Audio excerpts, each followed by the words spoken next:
बचाओ संविधान बचाओ एक प्रोग्राम रखा था जिसमें आली जनाब इज्जत माब संजय सिंह साहब को मदऊ किया गया था। संजय सिंह साहब ने जिस तरीके से संविधान को बचाने के लिए जिस तरीके से वो पूरे देशवासियों की आवाज बने हुए हैं, तो उनके इस्तिकबालिया उनको दिया गया और आपका बहुत जोरदार बयान हुआ। लोगों से आपने अपील की है कि मुल्क में अमन व अमान कायम रखें और जमहूरी तरीके से कानून के दायरे में रहते हुए पुरअमन एहतजाज संविधान को बचाने के लिए करते रहें। जब ऑल इंडिया सुन्नी जमीयत उलमा और रज़ा एकेडमी इस मामले में कानूनी लड़ाई लड़ रही है, तो कहां तक हुई है? देखिए, हमारा लीगल पैनल इस पे काम कर रहा है। एडवोकेट रिजवान मर्चेंट साहब की रहनुमाई में, एडवोकेट शुबेल फारूक साहब की रहनुमाई में इंशाअल्लाह हम कानूनी चाराजोई आखिरी दम तक करते रहेंगे।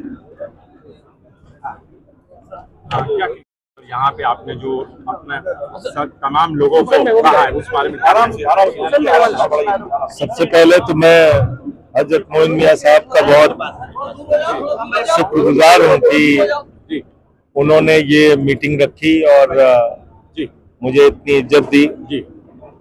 दूसरी बात की इस वफ़ की जेपीसी में मैं था और हमने पार्लियामेंट में भी इस बिल का विरोध किया।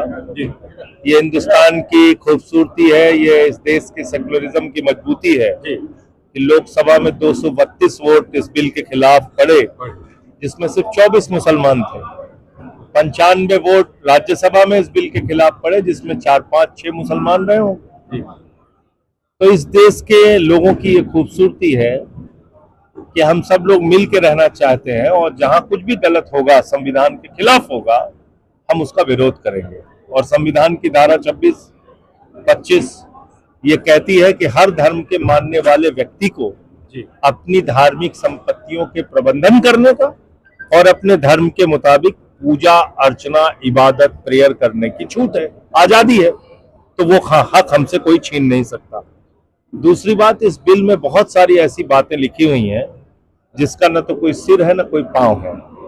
इस बिल में लिखा हुआ है कि 5 साल तक प्रैक्टिसिंग मुस्लिम है वही दान कर सकता है। अब दान करने के लिए भाई कौन सा कानून ये कहता है पूरी दुनिया में कि आपको दान करने के लिए धर्म के रीति रिवाजों का पालन करना जरूरी है। दूसरा, इस कानून में लिखा हुआ है कि वक्फ बाय यूजर को हम नहीं मानेंगे। वक्फ बाय यूजर का मतलब है कि कोई संपत्ति मस्जिद के रूप में, दरगाह के रूप में, कब्रिस्तान के रूप में, मदरसे के रूप में अगर वर्षों से इस्तेमाल हो रही है तो आप उसके लिए एक नया विवाद पैदा करेंगे, गैर मुस्लिम को बोर्ड में रखेंगे। ये सब तमाम ऐसे विवादित पॉइंट हैं जिसके खिलाफ हम लोगों ने सदन में भी बोला था और इस बिल के खिलाफ जेपीसी के सामने भी अपनी रिपोर्ट हम लोगों ने दी थी, अपना विरोध दर्ज कराया था। अब इसकी कानूनी लड़ाई सुप्रीम कोर्ट में चल रही है। जनता को जागरूक भी करेंगे एक साथ मिलके, और कानून की लड़ाई में मुझे पूरी उम्मीद है कि माननीय सर्वोच्च न्यायालय ऐसे बेबुनियाद गैर संवैधानिक बिल को खत्म करेगा।